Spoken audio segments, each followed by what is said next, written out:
Bon matin! Deuxième matin aux États-Unis. Je suis en ce moment. Je suis tout mêlée, là. Je suis au New Jersey, mais je suis juste à côté de la Pennsylvanie, en fait.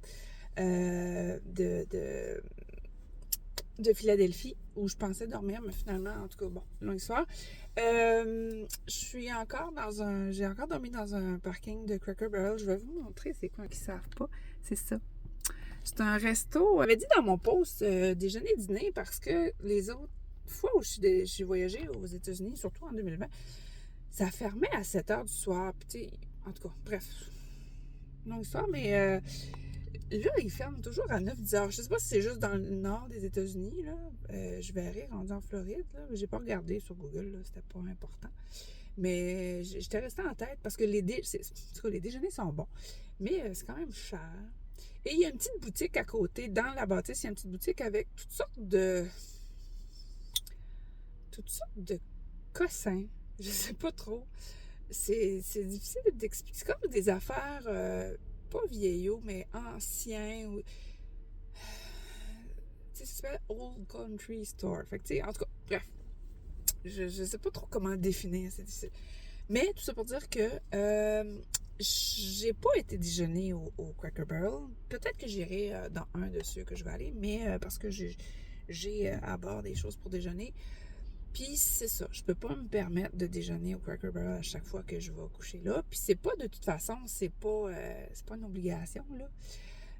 Mais je veux quand même leur dire merci. Donc, j'ai acheté quelque chose que j'avais acheté avec Joël quand on est allé dans le Maine. On avait aussi dormi dans un parking de Cracker Barrel pendant 2 nuits. Et on avait goûté. C'est un crème soda rouge. C'est. Ceux qui viennent des Îles-de-la-Madeleine vont savoir de quoi je parle. C'est un crème soda rouge, en fait. Je sais pas si c'est à cerise ou je sais pas vraiment, en fait. Mais, ouais. C'est pas comme le crush à la fraise, là. C'est pas du tout pareil. Puis c'est quelque chose qu'il y avait dans les maritimes quand j'étais jeune, mais ça fait pas si longtemps qu'il y en a plus, mais il y en a plus en tout cas. Puis il y en a plus, il y en a une part dans les maritimes. Et les Madelinos adoraient cette liqueur-là. Et ici, il y a toutes sortes de vieilles liqueurs, de la root beer, tout ça. Il y a toutes sortes de vieilles liqueurs, tout en vitre, des bouteilles en vitre. Et j'avais goûté une, quand on était venu, on s'en était acheté une, puis finalement, ça goûte pratiquement la même chose. Fait que là, j'ai décidé d'en acheter, puis en plus, c'était un spécial 2 pour 1. Fait que ça s'appelle Dad's Old Fashioned Red Cream Soda. Excusez mon accent. Fait que c'est ça, j'en ai acheté 2. Puis ça va être ma façon, ça vaut pas cher, là, on s'entend, ça m'a coûté 2,68 américains pour 2. Ça revient quasiment à 2 piastres la liqueur, c'est pas... mais c'est ça, regarde, 2 piastres la liqueur, je veux dire 2 piastres canadiens, là. J'ai eu le réflexe de vouloir mettre ma ceinture. Donc c'est ça. C'est ma petite contribution. Bon, et pour ceux qui se demandent encore, c'est quoi du boondocking? Du boondocking, c'est un terme pour dire comme du camping sans service. C'est quand on campe à des places où c'est accepté, toléré, etc. Mais c'est pas des campings. Ben, il y en a aux États-Unis, là, en Texas, il y avait vraiment un terrain comme de camping. C'est gratuit. Fait qu'en tout cas, bref, le boondocking, c'est quand tu campes quelque part gratuitement, mais t'as pas de service. Fait que souvent, ça va être des véhicules autonomes. Ça peut être toutes sortes de véhicules. Ça peut être il y a des autos, il y a des minivans comme moi, il y a vraiment des campers. Il y a des gens avec des roulottes puis des fifouilles qui font ça, là. C'est juste pas, en général, c'est pas des tentes. Parce que ça, c'est plus du camping sauvage qui va être fait dans des lieux où souvent on peut même pas accéder en auto, là. Fait que le boondocking, c'est ça. Et les Cracker Barrel, pratiquement tous ces restaurants-là aux États-Unis acceptent les boondockers. Il y a même un parking où il y a même un grand espace de parking voyons, en arrière de celui-ci.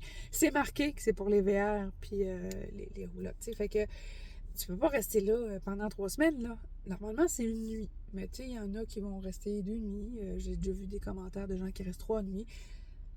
tant qu'on dérange pas, qu'on jette pas nos déchets à terre, qu'on sorte pas les... C'est ça, tu sais, le boondocking, généralement, c'est des places où tu vas pas sortir ta chaise de camping, puis ton setup, puis tout ça, là. Tu sais, moi, je me fais même pas à manger dans le parking avec mon setup, même si je suis tout équipée, parce que c'est un restaurant, là. Franchement, déjà que je vais pas manger là, je vais quand même pas sortir mon setup puis me faire à manger ici, là. Fait que hier soir, je suis allée me faire à souper pas loin, dans un terrain vague, là, que j'aurais peut-être même pu rester couché là, mais je voulais pas être tout seul non plus. Fait que, puis il y avait un autre campeur à côté de moi, à 3 espaces de parking. Je me suis comme mis pas trop proche, pas trop loin.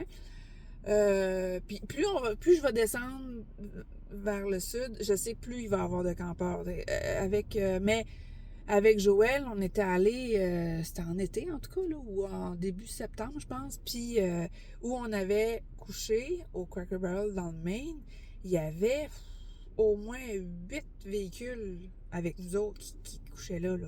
Et là, moi, hier soir, j'en avais juste un, puis on est dans le nord, puis il fait encore frais, et que c'est moins la saison, mais il y en a pareil. Fait que c'est ça.